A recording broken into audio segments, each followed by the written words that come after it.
Some people wonder what Lent is about. Here's a story that might help. One day there was a powerful woman who owned a business, and she had a son. And together they built a ship. And the ship was a mercy ship that was going to go around the world and help people wherever it went. A ship of compassion and love. They hired a crew and put them aboard. And then all they needed to do was find supplies, and then it would be ready to sail.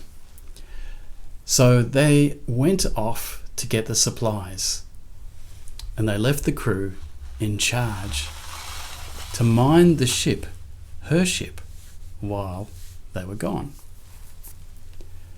But after some time, they were gone a while, so they did some fishing, and then they played some games, and then they started to binge watch at the local cinema, at the local theatre.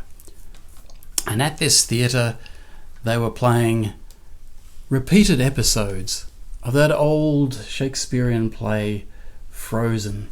I think they were up to Frozen 7 this time. And as they watched, they got engulfed in the story.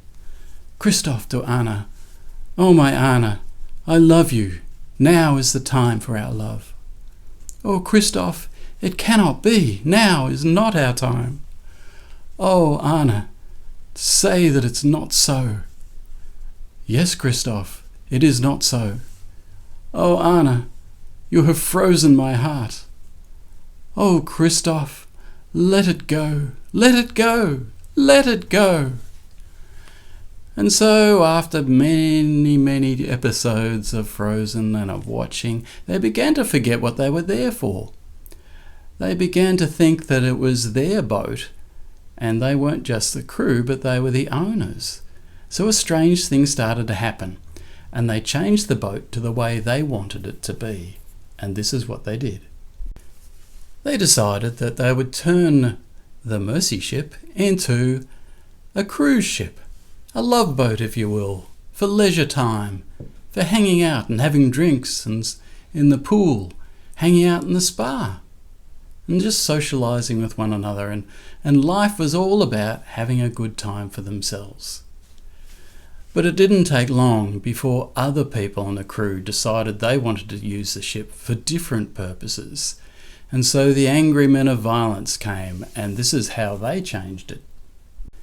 They decided to remove the owner's flag and to put on their own flag and turn it into a pirate ship. A ship of violence to take other people's things.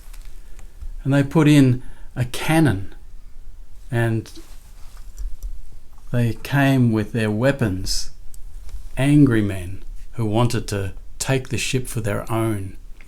And that's what they did, scaring everyone in their path. It was at this moment that the owner's son came on the scene.